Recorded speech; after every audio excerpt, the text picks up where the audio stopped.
in terms of the preliminary studies, the preparation of the RFP over the next 8 months or so, about $3 million.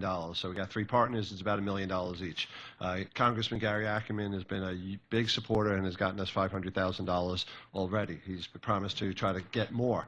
And so we're not going to stop asking for money. So if we could do all these studies without laying out a penny, we're going to continue to do so. And the way we've worked out the MOU would be that to the extent we get money, it goes to our share. So it's not to the whole, reducing the entire cost of $3 million down by 500.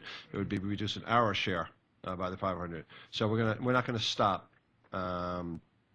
Seeking money, and NYSERDA has been a great partner and has really been funding most of the costs that we've incurred to date. And what Mike alluded to, I also have had we've had a lot of conversations with a lot of the elected officials who represent the South Shore of Nassau County and in Queens. I held one community meeting in Queens already. We envision, just like we're going to keep the board involved, we're going to envision rolling out a community forum to brief the community on our plans and the project and the potential for the project. But we're not going to stop seeking additional sources of money, whether it's stimulus, whether it's congressional appropriations, or whether it's NYSERDA funds. Sorry, Mike, I interrupted you. Cooperation and coordination just goes so far. Right. To get that money. And I think the point about the public outreach is a very important one. We just went through a very rigorous public outreach component on our 50-megawatt solar project, and we saw how successful that came at the end of the day. Virtually everyone has supported that, and we see nothing different here. Obviously, the recreational fishermen, the commercial fishermen, the environmentalists, the civic communities, the elected officials are all very key components. A project like this is not going to move forward unless, A, it makes economic sense, environmental sense, and is accepted by the public. So it behooves us to go out and do that. What we're doing here now is trying to get to that point, get those things out. Mike, just one point of clarification. My understanding is that we are not, at this point, the designated lead agency for this project. Is that right? No, we're not. It's a cooperative right now. The 3 of us are working together. Shared costs. Everything is being shared equally right now. At some point, we'll have to figure out who will be. And I spoke with Richie Kessel yesterday, and him, and Kevin Burke are going to have a meeting before May 14th to begin to coordinate stuff like that.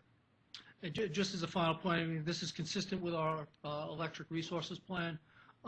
It's consistent with the New York State Energy Plan. It supports the renewable energy goals, and it fosters economic development, 2 things that we as statutorily required to do it. So, and so I just request that the board authorize Kevin to enter into that MOU to address the cost sharing and begin to move forward on this project. The cash expenditures would be capped at a limit of $1.25 million, and that any additional actions we would have to come back to the board for.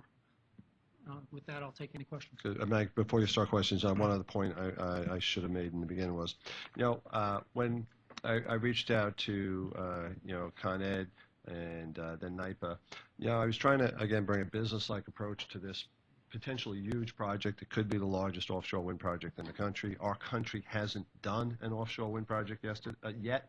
Yesterday was the first step by our country with the decision in Massachusetts. Europe, in like so many ways, is far ahead of us in this area. But nevertheless, I wanted to bring a business approach to it, and just like a lot of private companies would do when they're exploring a significantly large project, is you bring in partners. So you could share the risk, share the costs. And so, that's what we're doing here. The concept is really sharing the cost, sharing the power.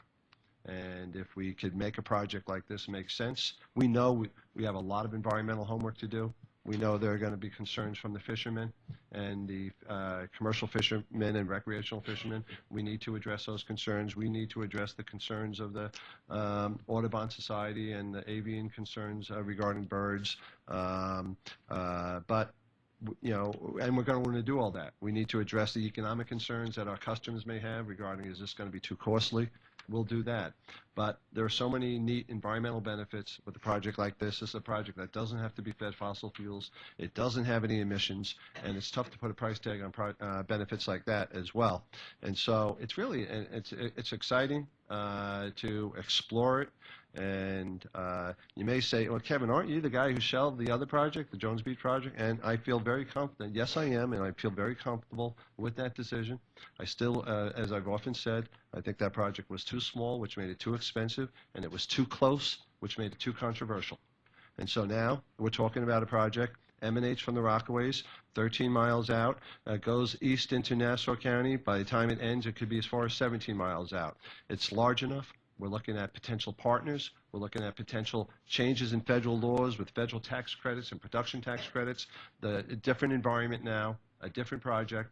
Whatever we could glean and use from the last project in terms of resources that were done, homework that was done, of course we're going to use that, and we'll build upon it. And, you know, I promise a very open and transparent process, and there won't be surprises. As Mike said, we'll put a cap on this. If we need to go over it, we'll come back to you. If we decide to go forward with the project, obviously, we're going to come back to you. But we're going to do our homework with the community as well, with elected officials, with community groups, with the various fishing industry and other stakeholders. And, you know, I'm sure people won't be shy with their opinions. There'll be some very supportive, and there'll be some that are opposed. And again, at the end of the day, it has to make sense for LIPA. It has to make sense for Long Island. And, you know, but let's get the facts. Let's get the facts first, and then we'll make decisions. Thank you. Any questions or comments?